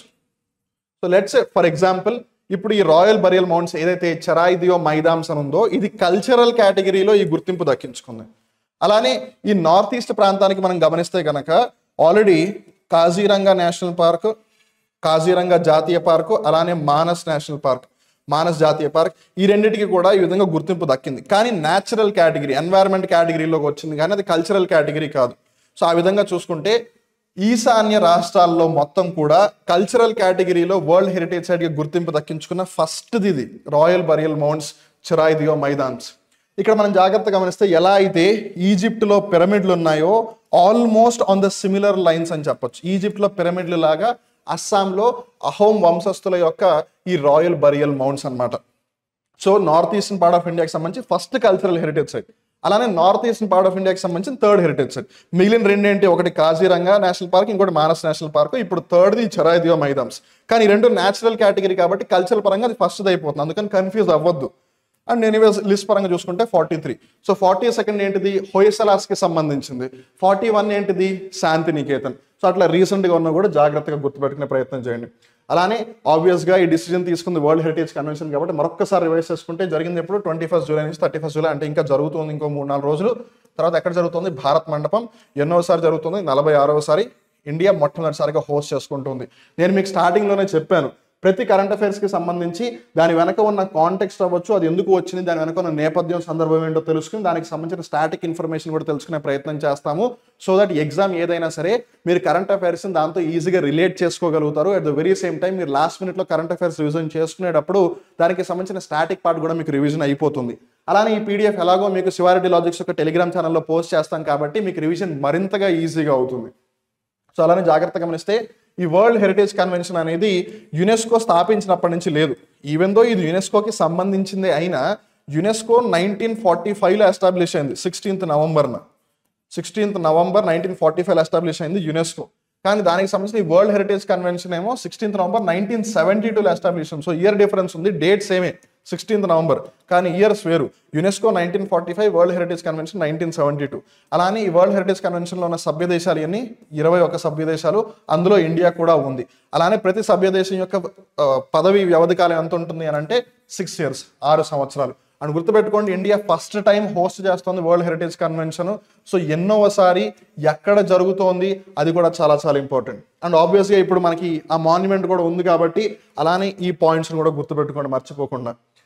తర్వాత ఆబ్వియస్గా యునెస్కోకి సంబంధించింది కాబట్టి యునెస్కో అంటే ఏంటి, United Nations Educational, Scientific and Cultural Organisation. So ఏదో ఒక విధంగా ప్రపంచమంతా శాంతిని నెలకొల్పాలి. సో ఆ శాంతి విద్య, విజ్ఞానం, అలానే ఆచార వ్యవహారాలు వాటి ఆధారంగా వస్తే మరింకా మంచిది. సో ఈ యునెస్కో ఏదైతే ఉందో యుఎన్ఓ, ఐక్యరాజ్య సమితికి సంబంధించిన ఒక ప్రత్యేకమైన సంస్థ. ఇట్స్ అ స్పెషలైజ్డ్ ఏజెన్సీ అనమాట. అలానే యునెస్కో ఏ పేరెంట్ ఆర్గనైజేషన్ ఆధ్వర్యంలో పనిచేస్తుందంటే యునైటెడ్ నేషన్స్కి సంబంధించిన ఈకోసాక్, ఎకనామిక్ అండ్ సోషల్ కౌన్సిల్. ఇక్కడ మనం జాగ్రత్తగా గమనిస్తే జనరల్ అసెంబ్లీ, తర్వాత సెక్యూరిటీ కౌన్సిల్, భద్రతా మండలి, తర్వాత ట్రస్టీషిప్ కౌన్సిల్, తర్వాత ఈకోసాక్, ఎకనామిక్ అండ్ సోషల్ కౌన్సిల్, తర్వాత ఇంటర్నేషనల్ కోర్ట్ ఆఫ్ జస్టిస్. ఇవన్నీ కూడా ఐక్యరాజ్య సమితి యొక్క ప్రధాన అంగాలు. They are the principal organs of united nations. అలా ఈ ఈకోసాక్ ప్రిన్సిపల్ ఆర్గన్ యునైటెడ్ నేషన్స్ సంబంధించి దాని ఆధ్వర్యంలో యునెస్కో పనిచేస్తుంది. UNESCO is a specialised agency, అంటే ఒక స్పెషల్ పర్పస్ కోసం ఎస్టాబ్లిష్ అయిన సంస్థ. ఎప్పుడు స్థాపించబడింది, 16 నవంబర్ 1945. యునెస్కో యొక్క హెడ్ క్వార్టర్స్ ప్యారిస్లో ఉంది. ఇప్పుడు ప్యారిస్ ఒలింపిక్స్ కూడా జరుగుతున్నాయి అండ్ ఆబ్వియస్గా ఓపెనింగ్ సెరమనీ కూడా జరిగిపోయింది. We will also talk about that in just a while. అందుకని జాగ్రత్త గుర్తుపెట్టుకోండి. అలానే ఇక్కడ మనం జాగ్రత్త, this is a very important interesting thing. ఐక్యరాజ్య సమితిలో సభ్యత్వం ఉన్నా కూడా యునెస్కోలో సభ్యత్వం లేని 2 దేశాలు ఉన్నాయి, which are Israel and Liechtenstein. Israel, Liechtenstein ఈ రెండింటికి కూడా ఐక్యరాజ్య సమితి యునైటెడ్ నేషన్స్ ఆర్గనైజేషన్లో మెంబర్షిప్ ఉంది కానీ యునెస్కోలో మెంబర్షిప్ లేదు వాటి. బట్ ఇన్ జనరల్గా యునెస్కోలో మొత్తం ఎన్ని సభ్య దేశాలు ఉన్నాయంటే 194. Very important thing. తర్వాత మనం గమనిస్తే కనుక supreme court to examine if governors are subverting federalism. ఇక్కడ మనం జాగ్రత్తగా గమనిస్తే గవర్నర్లు, ఒక రాష్ట్రానికి రాజ్యాంగాధినేత, రాష్ట్రానికి సంబంధించి రాజ్యాంగాధినేత ఎవరు, గవర్నర్. సో ఒక స్టేట్కి, ఒక రాష్ట్రానికి కాన్స్టిట్యూషనల్ హెడ్గా ఉండేది ఎవరు, గవర్నర్. ఎలా అయితే దేశానికి ప్రెసిడెంట్ ఉన్నారో అట్లా రాష్ట్రానికి గవర్నర్ ఉన్నారు. కానీ ఈ గవర్నర్లని అపాయింట్ చేస్తుంది ఎవరు, they are appointed by the central government. Central government అన్నా యూనియన్ గవర్నమెంట్ అన్నా ఒకటే. సింపుల్గా చెప్పాలి అంటే కేంద్ర ప్రభుత్వం. సో కేంద్ర ప్రభుత్వం గవర్నర్ని అపాయింట్ చేస్తుంది. గవర్నర్గా ఎవరికి అపాయింట్ చేస్తుంది, రాష్ట్రాలకు అపాయింట్ చేస్తుంది. సో ఇక్కడ మనం జాగ్రత్తగా గమనిస్తే ఆర్టికల్ 200 మనం తెలుసుకోవాల్సిన ముఖ్యమైన విషయం ఈ పర్టికులర్ కరెంట్ అఫైర్కి సంబంధించి. ఎందుకంటే will talk about the context, ఇంకా క్లియర్గా అర్థమవుతుంది. ముందు చదవండి ఒకసారి. Article 200 it deals with the powers of the governor with regard to assent given to bills passed by the state legislature and other powers of the governor such as reserving the bill for the president's consideration. ఇక్కడ మనం జాగ్రత్త గమనిస్తే ఎలా అయితే లోక్సభ రాజ్యసభ బిల్లులు pass చేసినప్పుడు president ఎలా అయితే తన యొక్క సమ్మతి అంటే అసెంట్ ఇస్తారో, ఓకే అంగీకారం తెలుపుతారో, అట్లా రాష్ట్రానికి సంబంధించిన శాసనసభ లెజిస్లేటివ్ అసెంబ్లీ కూడా ఏదైనా బిల్ పాస్ చేసినప్పుడు గవర్నర్ దానికి సమ్మతి తెలపవలసి ఉంటుంది. అలా అని చెప్పి అదేం మ్యాండేటరీ కాదు, ప్రతిసారి ఖచ్చితంగా ఇవ్వాలి. It depends upon the type of the bill as well. So governor దగ్గరికి బిల్లు వెళ్ళినప్పుడు ఫస్ట్ థింగ్ ఏంటి, అసెంట్, ఓకే అని అప్రూవ్ చేసేయచ్చు. ఇంకొకటి withhold assent. Withhold అంటే ఏ విషయం చెప్పకుండా ఉండడం. మూడోది ఏంటిది, reserve it for the president's consideration. అంటే రాష్ట్రపతి దానికి సంబంధించి ఏమనుకుంటున్నారు అని చెప్పి ఒకవేళ గవర్నర్ భావిస్తే అప్పుడు ప్రెసిడెంట్కి పంపించడం అనమాట. సో గవర్నర్ ఏంటి, బేసిక్గా ఒక విధంగా సెంట్రల్ గవర్నమెంట్ అపాయింట్ చేసిన, ఒక విధంగా కాదు, సెంట్రల్ గవర్నమెంట్ అపాయింట్ చేసిన person. So end of the day central గవర్నమెంట్కి రెస్పాన్సిబుల్గా యాక్ట్ చేస్తారు first and foremost. And second, governor legislative assembly ఏదైతే బిల్ పాస్ చేసి పంపిస్తుందో ప్రతిదాన్ని యాక్సెప్ట్ చేయాలని రూల్ ఏమీ లేదు. కొన్నిటిని యాక్సెప్ట్ చేయొచ్చు, కొన్నిటిని యాక్సెప్ట్ చేసుకోకుండా అలానే హోల్డ్ చేసి, అంటే ఏ విషయం చెప్పకుండా ఉండొచ్చు. కొన్ని రాష్ట్రపతి యొక్క అంగీకారం గురించి లేదా కన్సిడరేషన్ గురించి ఆపవచ్చు. సో రీసెంట్గా ఆల్మోస్ట్ ఒక 1 year నుంచి జరుగుతుంది ఇష్యూ. కేరళ సుప్రీంకోర్టుకి వెళ్ళింది. ఏమని అని అంటే, ఇన్ఫాక్ట్ కేరళ అనే కాదు, ఈవెన్ అంతకుముందు తెలంగాణ రాష్ట్ర ప్రభుత్వం కూడా వెళ్ళింది. 2020-23 ఆ పర్టికులర్ టైం పీరియడ్లో తెలంగాణ రాష్ట్రం కూడా సుప్రీంకోర్టుకి వెళ్ళింది. ఇప్పుడు కేరళ కూడా వెళ్ళింది సుప్రీంకోర్టు దగ్గరికి. ఏమని అని అంటే, మేము బిల్లులు క్లియర్ చేసి గవర్నర్ దగ్గరికి పంపిస్తే గవర్నర్లు ఆ బిల్లులు క్లియర్ చేయకుండా, అంటే తన యొక్క సమ్మతి తెలపకుండా అన్ని కూడా రాష్ట్రపతి దగ్గరికి పంపిస్తున్నాడు అని. ఇప్పుడు చాలా మంది అనేది ఏంటంటే, రాష్ట్రపతి ఇండియాకి హెడ్ కదా, సో ప్రాబ్లం ఏముంది అందులోని. వెల్, అందులో మొత్తం ప్రాబ్లం కాదు, బట్ ఒక చిన్న ప్రాబ్లం ఉంది. ఏంటంటే ప్రెసిడెంట్ ప్రజల ద్వారా నేరుగా ఎన్నుకోబడిన వ్యక్తి కాదు. సో ప్రెసిడెంట్ మనం ఎవరైతే ఎన్నుకుంటున్నామో వాళ్ళు ఎన్నుకుంటున్నారు, నెంబర్ 1. అండ్ సెకండ్, ప్రెసిడెంట్ తన ఇష్టం వచ్చిన నిర్ణయం ప్రతిసారి తీసుకోలేడు. ఎలా అంటే, ఇన్జనరల్గా ఆన్ పేపర్ అలా కనిపిస్తుంది, కాగితం మీద ఇలా చదువుకుంటూ వెళ్ళిపోతే అందరూ కూడా ప్రెసిడెంట్ ద్వారానే అపాయింట్ అవుతారు. రెసిగ్నేషన్ ఇవ్వవలసి వచ్చినప్పుడు రాజీనామా కూడా రాష్ట్రపతికి సమర్పిస్తారు అనగానే, ఓ ప్రెసిడెంట్ చాలా power. Of course president is powerful, కాదనట్లేదు, కానీ ఆన్ పేపర్. అందుకే ప్రెసిడెంట్ని nominal head of the executive అని అంటారు, అంటే నామమాత్రపు కార్యనిర్వహణాధినేత అని. ఆ లెక్కన నామమాత్రపు, నామినల్ అంటే రియల్ పవర్స్, అసలు సిసలైన పవర్స్ ఇంకోటి దగ్గర ఉండాలి కదా. ఆ అసలు పవర్స్ ఎవరి దగ్గర ఉన్నాయి, ప్రైమ్ మినిస్టర్ దగ్గర ఉన్నాయి. సో ప్రైమ్ మినిస్టర్ని వాస్తవ కార్యనిర్వహణాధినేత లేదు వాస్తవ కార్యనిర్వహణాధికారి, real head of the executive అని అంటారు ప్రైమ్ మినిస్టర్ని. ఫైన్. సో ఆ విధంగా చూసుకుంటే ప్రెసిడెంట్ పని చేయడానికి council of ministers aid and advice వస్తుంది. ఎవరు, కౌన్సిల్ ఆఫ్ మినిస్టర్స్ అంటే మంత్రి మండలి రాష్ట్రపతికి సలహాలు సూచనలు ఇస్తుంది. ఆ సలహాలు సూచనల ప్రకారమే రాష్ట్రపతి నిర్ణయం తీసుకుంటారు, రైట్. సో ఆ విధంగా ఇప్పుడు గవర్నర్ ఏదన్నా బిల్లుకి అసెంట్ ఇవ్వాలా లేదా అనేది గవర్నర్ ప్రెసిడెంట్ దగ్గరికి పంపిస్తే, ప్రెసిడెంట్ ఎవరు ఎయిడ్ అండ్ అడ్వైస్ మీద పనిచేస్తారు, central government aid and advice మీద పనిచేస్తారు. కేంద్ర ప్రభుత్వం యొక్క మంత్రి మండలి యొక్క, అంటే కేంద్ర ప్రభుత్వం యొక్క మంత్రి మండలి యొక్క సలహా సూచనల మేరకు రాష్ట్రపతి నిర్ణయిస్తారు. సో ఆ లాజిక్ ప్రకారం ఇప్పుడు గవర్నర్ ఆ బిల్లు ఇండైరెక్ట్గా పంపిస్తుంది ఎవరి దగ్గరికి, సెంట్రల్ గవర్నమెంట్ దగ్గరికి. సో ఇక్కడ జాగ్రత్త గమనిస్తే స్టేట్స్లో అన్ని చోట్ల కూడా బీజేపీయో లేదు ఎన్డీఏ అలయన్స్లో ఉన్న పార్టీలు ఏమి రూల్ చేయట్లేదు. ఫర్ ఎగ్జాంపుల్ తెలంగాణ మొన్నటి వరకు తెరాస లేదు భారాస, తెలంగాణ రాష్ట్ర సమితి లేదు భారతీయ రాష్ట్ర సమితి పార్టీ ఉండేది, ఇప్పుడు కాంగ్రెస్ ఉంది. సో 2 పార్టీలు కూడా బీజేపీ పార్టీ కాదు. అలానే ఈవెన్ మీరు కేరళ చూసుకున్నా పినరయి విజయన్, అలానే కర్ణాటక సిద్ధరామయ్య గారు చూసుకున్నా, ఇలా ఏవైతే నాన్ బీజేపీ పార్టీస్ ఉన్నాయో వాళ్ళ బిల్లులు హోల్డ్లో పడిపోతున్నాయి, ఎస్పెషల్లీ మెయిన్ అంశాలకి సంబంధించిన బిల్లులు అని చెప్పి ఆ రాష్ట్ర ప్రభుత్వాలు వాపోతున్నాయి అన్నమాట. సో ఈ గవర్నర్లు నిజంగానే సిచ్యువేషన్ అలా ఉంది అని చెప్పి వాళ్ళు ప్రెసిడెంట్ దగ్గర పంపిస్తున్నారా, లేదు ఈ క్లాజ్ ఉంది కదా ప్రెసిడెంట్ దగ్గరికి ఎలాగో వెళ్తే యూనియన్ గవర్నమెంట్ యొక్క రోల్ ఇండైరెక్ట్గా ఉంటుంది కాబట్టి యూనియన్ గవర్నమెంట్ చెప్పినట్టే ప్రెసిడెంట్ చెప్తారు కాబట్టి, సో ప్రెసిడెంట్ అప్పుడు అదే గవర్నర్ కూడా చెప్తారు కాబట్టి ఆ విధంగా స్టేట్ గవర్నమెంట్స్లో థింగ్స్ మూవ్ అవ్వనివ్వకుండా చేయొచ్చు కదా అని ఆలోచిస్తున్నారా అనేది సుప్రీంకోర్టు పరీక్షిస్తుంది అని చెప్పి చెప్పడం జరిగిందనమాట. So that is the thing. So ఆబ్వియస్గా గవర్నర్ గురించి డిస్కషన్ వచ్చింది కాబట్టి, అండ్ ఇక్కడ మనం జాగ్రత్తగా గమనిస్తే గవర్నర్ ఆబ్వియస్గా ఒక రాష్ట్రానికి సంబంధించిన హెడ్, కాన్స్టిట్యూషనల్ హెడ్. అలానే ఇక్కడ మనం జాగ్రత్తగా గమనిస్తే రీసెంట్గా వెస్ట్ బెంగాల్కి సంబంధించి గవర్నరు 2 ఎమ్మెల్యేలకి ఫైన్లు వేశారు, 500 రూపీస్. డెప్యూటీ స్పీకర్ ద్వారా ప్రమాణ స్వీకారం చేయండి అంటే వాళ్ళేమో స్పీకర్ ఆధ్వర్యంలో హాజరులో ప్రమాణ స్వీకారం చేశారు. అందుకని గవర్నర్కి సంబంధించిన రాజ్ భవన్ ఏదైతే ఉందో పశ్చిమ బెంగాల్ రాష్ట్రం, వాళ్ళు 500 రూపాయలు ఫైన్లు వేశారు ఇద్దరికి. సో అట్లా గవర్నర్ న్యూస్లోకి వచ్చారు. అలానే ఢిల్లీ అవ్వచ్చు, కేరళ అవ్వచ్చు, కర్ణాటక అవ్వచ్చు, తమిళనాడు అవ్వచ్చు, ఒక పాయింట్ ఆఫ్ టైంలో తెలంగాణ అవ్వచ్చు, ఈ అన్ని రాష్ట్రాలు కూడా గవర్నర్లతో బాగా సమస్యలు ఎదుర్కొంటూ ఉన్నాయన్నమాట. సో అందుకని గవర్నర్ అనే ఆస్పెక్ట్ ఎప్పుడు న్యూస్లో ఉంటూనే ఉంటుంది. సో అందుకని ఈవెన్ మీరు రీసెంట్గా జరిగిన SSC CHSL పేపర్ చూసుకుంటే కనుక దగ్గర as far as I remember 3 నుంచి 4 డిఫరెంట్ స్టేట్స్ యొక్క గవర్నర్స్ని అడిగారు. 3 నుంచి 4 ఉన్న 28 వాటర్ 29 స్టేట్స్లో 3-4 అడుగుతున్నారంటే it's a very important thing. 50% almost 50% కాదు 20% ఆల్మోస్ట్ ఉంది కదా. అందుకని మీరు ఎప్పటికప్పుడు కేంద్ర పాలిత ప్రాంతాల యొక్క లెఫ్టినెంట్ గవర్నర్స్, అలానే అడ్మినిస్ట్రేటర్స్ ఎవరు అని, అలానే వివిధ రాష్ట్రాలకు సంబంధించిన గవర్నర్లు ఎవరు అనేది కూడా లిస్ట్ని చూసుకుంటూ ఉండండి. అలానే వీటిలో ఒకవేళ ఏదైనా మార్పులు వస్తే మేము చెప్తాము. At the very same time మీరు కూడా చేంజెస్ చేసుకుంటూ ఉండండి. కొన్నిసార్లు maybe let's say for example ఒక 1 or 2 days లేట్ అయ్యింది అని అనుకుందాం, లెట్స్ అస్యూమ్.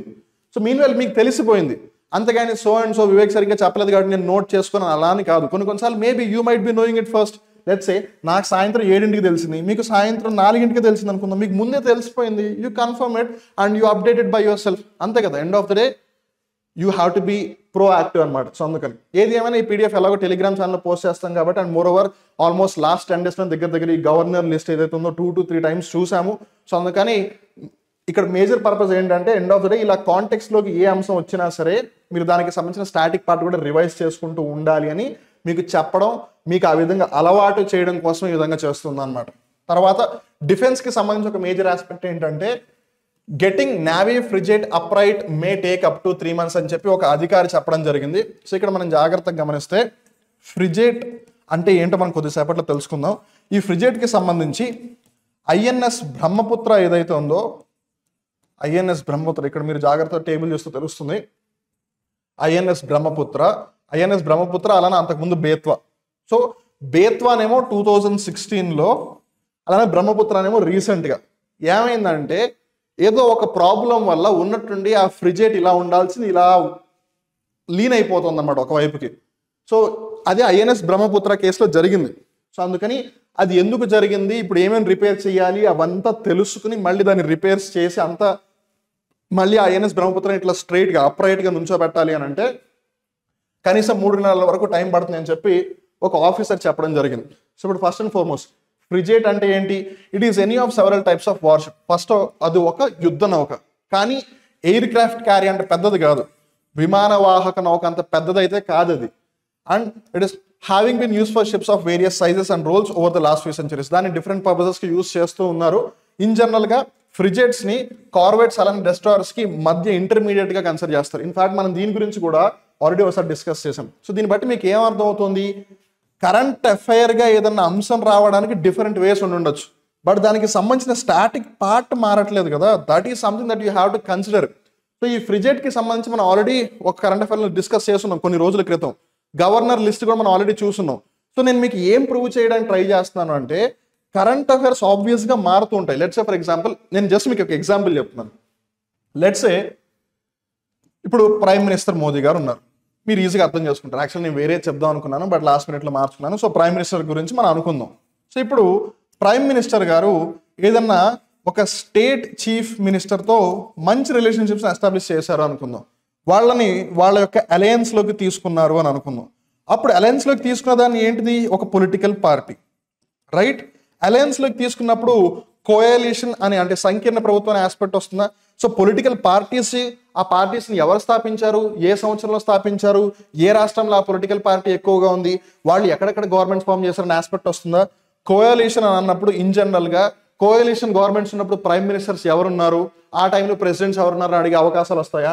అలానే ఇంటర్నేషనల్ రిలేషన్స్కి సంబంధించి G20 అవ్వచ్చు, G7 అవ్వచ్చు, బ్రిక్స్ అవ్వచ్చు, సార్క్ అవ్వచ్చు, ఆసియాన్ అవ్వచ్చు, బిమ్స్టెక్ అవ్వచ్చు, అలానే షాంఘై కోఆపరేషన్ ఆర్గనైజేషన్ అవ్వచ్చు, ఇలా చెప్పుకుంటూ పోతే చాలా అంతర్జాతీయ సమూహాలు, కూటములు అవన్నీ ఉన్నాయి కదా. సో వాటిలో ప్రధానమంత్రి నరేంద్ర మోదీ గారు స్వయంగా వేటికి హాజరయ్యారు, అలానే వేటికి ఇతరులను పంపించారు, స్వయంగా హాజరు ఎందుకు అవుతున్నారు, వేరే చోట వేరే వాళ్ళని ఎందుకు పంపిస్తున్నారు, అట్లా సో మెనీ ఆస్పెక్ట్స్ వస్తాయి కాబట్టి అన్ని వార్తల్లోకి వస్తాయి. బట్ ఏదేమైనా మళ్ళీ తిరిగి అంతా ఈ ఆర్గనైజేషన్స్ దగ్గరికి కదా వెళ్ళేది. అలానే ప్రైమ్ మినిస్టర్ అనగానే ఇన్ జనరల్గా స్కీమ్స్ వస్తుంది, బికాస్ ప్రైమ్ మినిస్టర్ ప్రధానమంత్రి సో అండ్ సో, ప్రధానమంత్రి so and so, Jan Dhan Yojana అలా అంటూ ఉంటారు కాబట్టి ఆ స్కీమ్స్కి సంబంధించి. సో స్కీమ్స్ అన్నప్పుడు ఏంటి, ఫస్ట్ ఆ స్కీమ్ పేరు, ఆ స్కీమ్ ఫుల్ ఫామ్ ఏంటి, ఏ ఇయర్లో లాంచ్ చేశారు, అలానే ఏ మంత్రిత్వ శాఖ దాని యొక్క రెస్పాన్సిబిలిటీ తీసుకుని, నోడల్ మినిస్ట్రీ లేదు, రెస్పాన్సిబుల్ మినిస్ట్రీ ఏంటి, తర్వాత ఆ మినిస్ట్రీకి ప్రస్తుతం మినిస్టర్ ఎవరు, అలానే ఇది దానికి సంబంధించిన 2.0నా 3.0నా, సో ఫస్ట్ ఎప్పుడు వచ్చింది, 2.0 ఎప్పుడు వచ్చింది, 3.0 ఎప్పుడు వచ్చింది, అలానే అది ఏ టార్గెట్ గ్రూప్ని టార్గెట్ చేస్తుంది, దానివల్ల మానిటరీ బెనిఫిట్స్ వస్తున్నాయా, లేదు సోషల్ బెనిఫిట్స్ వస్తున్నాయా, ఎకనామిక్ బెనిఫిట్స్ వస్తున్నాయా, లేదు వేరే విధంగా లాభాలు కలుగుతూ ఉన్నాయా, ఇలా అవి ఆస్పెక్ట్స్ ఉంటాయి. సో ఇవి అంత ఫ్రీక్వెంట్గా మారవు కదా, ఈ మధ్యలో ఉన్న ఆస్పెక్ట్స్ మారచ్చు, కొత్త స్కీమ్ రావచ్చు, లేదు ఉన్న స్కీమ్లో చేంజెస్ చేయొచ్చు. సో చేంజ్ చేసిన మొత్తం స్కీమ్ని ఒకటేసారి మార్చేస్తారా? No. Let's say for example maybe ఇప్పుడు ఎంఎస్ఎంఈస్ ఉన్నాయి. ఫర్ ఎగ్జాంపుల్ ఎంఎస్ఎంఈస్ కన్సిడరేషన్ ఏంటి, ముందు 1 crore 5 crores, తర్వాత 10 crore 50 crores, తర్వాత 50 crore 250 crores. ఈ కేటగిరీలో ఉంటే దాన్ని మైక్రో అని, ఈ కేటగిరీలో ఉంటే స్మాల్ అని, ఈ కేటగిరీలో ఉంటే మీడియం అని అంటారు. సో ముందు యాక్చువల్గా ఈ మీడియం 50 to 50 ఉండేది కాదు, రాదరా ఎంత ఉండేది అని అంటే 20-100 ఉండేది. అంటే ఇదేమో ఇన్వెస్ట్మెంట్ అమౌంట్ పరంగా, ఇదేమో వచ్చే రెవెన్యూ పరంగా. బట్ తర్వాత మార్చారు, బట్ మిగిలిన రెండు అలానే ఉన్నాయిగా. సో ఇది మార్చినా ఈ మిగిలిన రెండు కూడా కంటెన్షన్లోకి వచ్చేస్తాయి కదా, అది నేను చెప్పేది. So that is the thing. So ఇక్కడ కార్వెట్స్కి డెస్ట్రాయర్స్కి మధ్యలో ఫ్రిజెట్స్ ఉంది. కార్వెట్స్ అంటే ఎస్కాట్ షిప్, వేరే ఏదైనా పెద్ద షిప్ వెళ్తున్నప్పుడు దాని పక్కన సపోర్ట్గా వెళ్తూ ఉంటారనమాట. అలానే ఫ్రిజెట్స్ అనేవి కార్వెట్స్ గాను యూస్ చేయొచ్చు, డెస్ట్రాయర్స్ గాను యూస్ చేయొచ్చు. డెస్ట్రాయర్స్ సింపుల్గా ఓన్లీ అవతల వాళ్ళని డెస్ట్రాయ్ చేయడం కోసం ఉన్నది. అలానే ఫ్రిజెట్స్ పరంగా చూసుకుంటే ఫ్రిజెట్స్లో ఇప్పటి వరకు 4 డిఫరెంట్ క్లాసెస్ ఆఫ్ ఫ్రిజెట్స్ ఉన్నాయి ఇండియన్ నేవీ దగ్గర. ఒకటి INS Godavari series, Brahmaputra series, Talwar series, Shivalik. ఇది రీసెంట్ వన్, ఇది రీసెంట్, ఇది అన్నిటికంటే ఫస్ట్ది. గోదావరి తర్వాత బ్రహ్మపుత్ర వచ్చింది, బ్రహ్మపుత్ర తర్వాత తల్వార్ వచ్చింది, తల్వార్ తర్వాత శివాలిక్ వచ్చింది. అలానే ఇక్కడ మనం జాగ్రత్తగా గమనిస్తే జిఎంఎఫ్, ఎస్జిఎంఎఫ్ అంటే ఏంటి, జిఎంఎఫ్ అంటే గైడెడ్ మిజైల్ ఫ్రిజెట్, ఎస్జిఎంఎఫ్ అంటే స్టెల్త్ గైడెడ్ మిజైల్ ఫ్రిజెట్. అంటే ఈ రెండు వస్తున్నాయన్న సంగతి అవతల వాళ్ళకి తెలియదు, రేడియో సిగ్నల్స్కి తెలియవు ఈ రెండు వస్తున్నాయని, అంటే ఈ క్లాస్కి సంబంధించి ఈ షిప్స్ వస్తున్నాయన్న సంగతి ఎవరికి తెలియదు, బట్ ఈ రెండు వస్తున్నాయన్న సంగతి తెలిసిపోతుంది. సో గోదావరి సిరీస్లో గంగా గోమతి ఉంది, బ్రహ్మపుత్ర సిరీస్లో బ్రహ్మపుత్ర బేత్వా బియాస్ ఉంది, తల్వార్ సిరీస్లో తల్వార్, త్రిశూల్, త్రికండ్, తబర్, తర్కష్ ఉన్నాయి, శివాలిక్ సిరీస్లో శివాలిక్, సాత్పుర, సహయాద్రి ఉంది. ఇప్పుడు మీకు వచ్చే డౌట్ ఏంటంటే ఈ పేరు ఈ పేరు ఈ పేరు ఈ పేరు ఈ పేరు ఈ పేరు ఇక్కడ ఉంది కానీ గోదావరి పేరు ఇక్కడ ఎందుకు లేదు అని చెప్పి. బికాస్ గోదావరి క్లాస్లోనే ఐఎన్ఎస్ గోదావరి అని ఒక షిప్ ఉండేది ఫ్రిజెట్, దాన్ని డీకమిషన్ చేసేసారు. అంటే ఇప్పుడు అది సర్వీస్లో లేదు, ఇప్పుడు అది సేవలను అందించట్లేదు, అందుకని దానికి తీస్తారు. మిగిలినవన్నీ సేవలను అందిస్తున్నాయి. నేను ఇందాక చెప్పాను బేత్వా 2016లో అదైతే 90 degreesలో పడిపోయింది, ఇలా ఉండాల్సింది కాస్త ఇలా అడ్డంగా ఇలా పడిపోయింది అనమాట. దాన్ని మళ్ళీ లేపి నుంచోబెట్టడానికి ప్రాపర్గా 2 సంవత్సరాలు పట్టింది.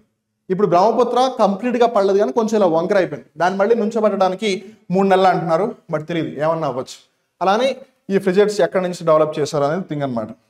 తర్వాత ఆర్థిక అంశాలను గమనిస్తే Nifty 50 hits all time high, Sensex surges 1233 points అంటున్నారు. ఇక్కడ ఇది ఈవెన్ మన ఈటీవీ న్యూస్ రోజు రాత్రి 9 గంటలకు వస్తుందా, ఆల్మోస్ట్ దాంట్లో ఎవ్రీ డే చెప్తారు నిఫ్టీ సెన్సెక్స్ అని. కానీ చాలా మందికి నిఫ్టీ ఏంటో తెలియదు, సెన్సెక్స్ ఏంటో తెలియదు. ఇక్కడ మనం జాగ్రత్తగా గమనిస్తే ఒకటి సెన్సెక్స్, ఇంకొకటి నిఫ్టీ. సో నిఫ్టీ అంటే నేషనల్ 50, నిఫ్టీ అంటే నేషనల్ 50, నేషనల్లో ఎన్ తీసుకుని 50లో 50 తీసుకుని దాన్ని నిఫ్టీ చేశారు. అలానే సెన్సెక్స్ అంటే సెన్సిటివ్ ఇండెక్స్, సెన్సెక్స్ అంటే సెన్సిటివ్ ఇండెక్స్. ఈ సెన్సెక్స్ ఏమో 30 కంపెనీస్ని, ఈ నిఫ్టీ ఏమో 50 కంపెనీస్ని సూచిస్తూ ఉంటుంది. సో ఇండియాలో ఏవైతే టాప్ మోస్ట్ కంపెనీస్ ఉన్నాయో ఆ టాప్ మోస్ట్లో 50 కంపెనీస్ని నిఫ్టీ అని పిలుస్తారు, ఏవైతే టాప్ 30 కంపెనీస్ ఉన్నాయో వాటిని సెన్సెక్స్ అని పిలుస్తారు. ఫైన్, ఇవి ఇండెక్స్లు అంటే సూచీలు సూచిస్తూ ఉంటాయి అన్నమాట. సో వీటిలో 30 కంపెనీస్ ఉన్నాయి, వీటిలో 50 కంపెనీస్ ఉన్నాయి.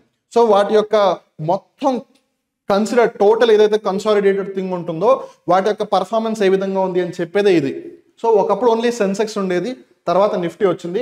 సో సెన్సెక్స్లో ఓన్లీ 30 ఉన్నాయి, నిఫ్టీలో 50 ఉన్నాయి కదా, అందుకని నిఫ్టీకి ఎక్కువ ప్రయారిటీ ఇస్తారన్నమాట సెన్సెక్స్ కన్నా ఈ రీసెంట్ టైమ్స్లో. సో ఆబ్వియస్గా ఇప్పుడు నిఫ్టీ ఆల్ టైమ్ హైకి వెళ్ళింది, అంటే ఇప్పటివరకు ఆ పాయింట్ని ఎప్పుడు టచ్ చేయలేదు అది. సో ఇప్పుడు టచ్ చేస్తుంది కూడా అది వార్తలకు వచ్చింది. సో నెక్స్ట్ టైం నుంచి నిఫ్టీ అన్నప్పుడు వాళ్ళు ఇండియాలో మార్కెట్ క్యాపిటలైజేషన్ ప్రకారం, ఇప్పుడు మీరు అనొచ్చు మార్కెట్ క్యాపిటలైజేషన్ అంటే ఏంటి మాస్టారు మాకు తెలియదు అని. మార్కెట్ క్యాపిటలైజేషన్ అంటే ఏం లేదు. లెట్స్ సే ఫర్ ఎగ్జాంపుల్ ఒక కంపెనీకి సంబంధించి మీ దగ్గర 100 షేర్లు ఉన్నాయనుకుందాం. ఒక్కొక్క షేర్ విలువ రూపాయి అని అనుకుందాం. So 100 × 1 will be 100. సో దాని market capitalisation 100 rupees. Let's say 1 lakh shares ఉన్నాయని అనుకుందాం ఒక కంపెనీ. సో 1 lakh షేర్స్, ఒక్కొక్క షేర్ విలువ 10 రూపాయలు. అప్పుడు టోటల్ వాల్యూ ఎంత అవుతుంది? 10 లక్షలు అవుతుంది. సో అప్పుడు దాని మార్కెట్ క్యాపిటలైజేషన్ 10 lakhs అవుతుంది. సో టోటల్ ఎన్ని నెంబర్ ఆఫ్ షేర్స్ ఉన్నాయి, ఒక్కొక్క షేర్ వాల్యూ ఎంత అనేది మల్టిప్లై చేస్తే టోటల్ మార్కెట్ విలువ వచ్చేస్తుంది. దాన్నే మార్కెట్ క్యాపిటలైజేషన్ అంటారు. సో అట్లా ఇండియాలో మార్కెట్ క్యాపిటలైజేషన్ ప్రకారం అలానే కొన్ని వేరియస్ ఫ్యాక్టర్స్ కన్సిడర్ చేస్తారు. అలా టాప్ 15 నేషనల్ 50 నిఫ్టీ అంటారు. అలా టాప్ 30ని సెన్సిటివ్ ఇండెక్స్ సెన్సెక్స్ అని అంటారు. అలానే ఇవి సూచీలు, ఇండెక్స్లు. ఒకవేళ ఈ స్టాక్స్ని మనం కొని అమ్మాలి అని అంటే అది ఎక్కడ జరుగుతుంది? అది ఎక్స్చేంజెస్లో జరుగుతుంది. ఇప్పుడు బంగారం ఉంది ఫర్ ఎగ్జాంపుల్. బంగారం ధర ఎంత ఉంది అని చెప్పడానికి బంగారాన్ని వెళ్ళి కొనుక్కోవడానికి తేడా ఉంది కదా. Getting the point? సో అట్లా మీరు బంగారం ఎక్కడికైతే వెళ్ళి కొంటూ ఉన్నారో అది ఎక్స్చేంజ్ జరుగుతుంది. సో మీరు డబ్బులు ఇస్తున్నారు, బంగారం ఇస్తున్నారు, లేదా బంగారం ఇచ్చి డబ్బులు తీసుకుంటున్నారు, రైట్? అట్లా ఇవి జస్ట్ సూచిస్తున్నాయి వాటి ధరలు ఎంత, మూవ్మెంట్ ఎలా ఉంది అనేది. కానీ దాని యొక్క ఎక్స్చేంజ్ ఎక్కడ జరుగుతుంది? ఎయిదర్ నేషనల్ స్టాక్ ఎక్స్చేంజ్ లేదా బాంబే స్టాక్ ఎక్స్చేంజ్లో జరుగుతుంది.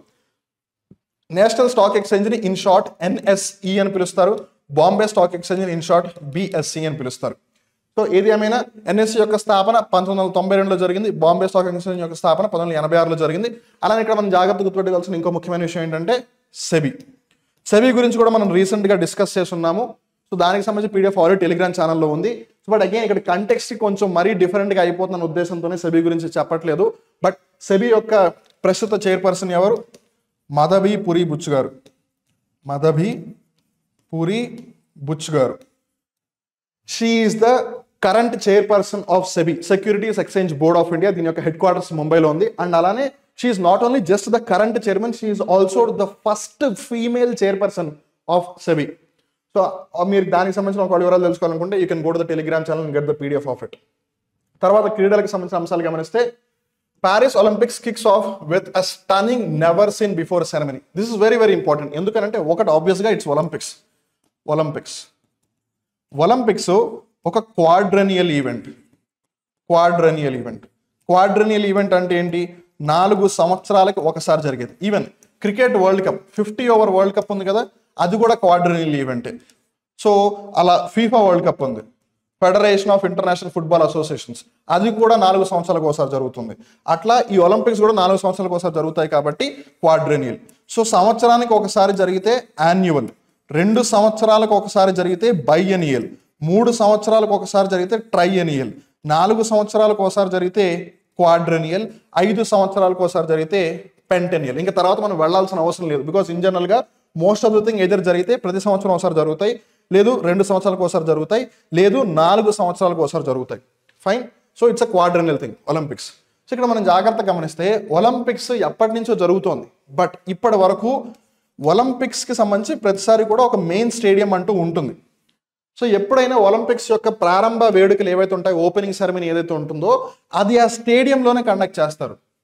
కానీ ఒలింపిక్స్ చరిత్రలోనే మొట్టమొదటిసారిగా స్టేడియం బయట కండక్ట్ చేశారు ఓపెనింగ్ సెరమనీని.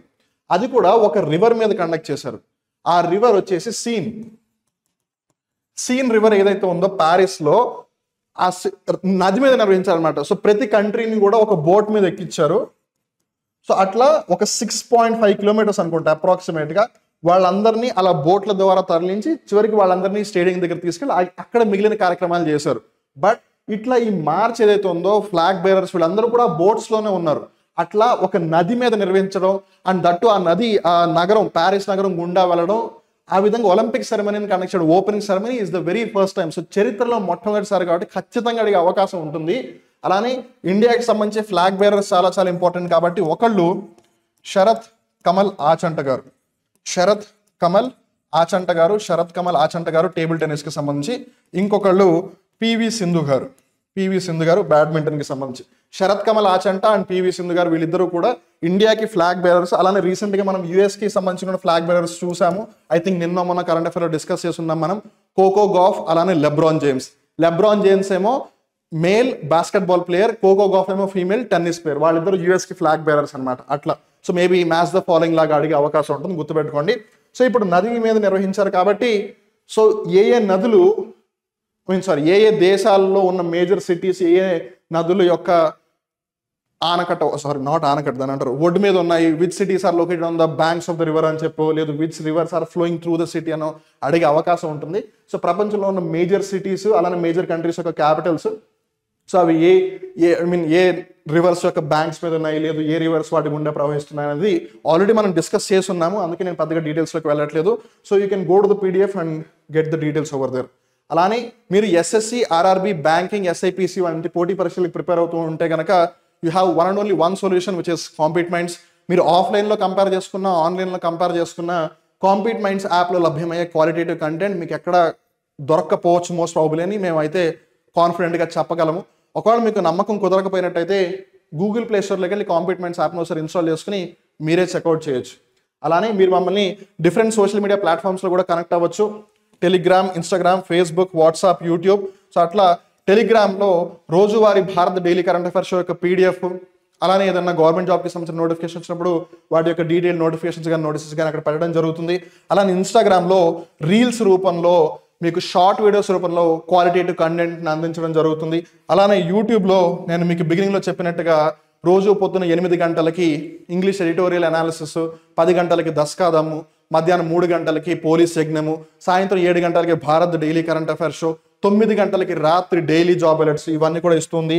అలానే డిఫరెంట్ వీడియోస్ కూడా డిఫరెంట్ టైమ్ స్లాట్స్లో వస్తాయి. షార్ట్స్ రూపంలో కూడా మీరు అక్కడ కంటెంట్ అందిస్తున్నారు. సో అట్లా ఎండ్ ఆఫ్ ద డే మీరు అనుకుంటున్న గవర్నమెంట్ జాబ్కి రీచ్ అవ్వాలి అని చెప్పి శివారెడ్డి లాజిక్స్ కానీ కాంపీట్ మైండ్స్ కానీ ప్రయత్నిస్తుంటుంది. నేను మళ్ళీ చెప్తున్నాను, శివారెడ్డి లాజిక్సే compete minds Sivareddy logics. But as of now Shiva Reddy logics is going through a rebranding phase. So compete మైండ్స్కి రూపాంతరం చెందుతుంది. సో అందుకని కన్ఫ్యూజ్ అవ్వద్దు. అలానే మీ ఫ్రెండ్స్ ఎవరైనా ఉంటే వాళ్ళకు కూడా ఖచ్చితంగా చెప్పండి.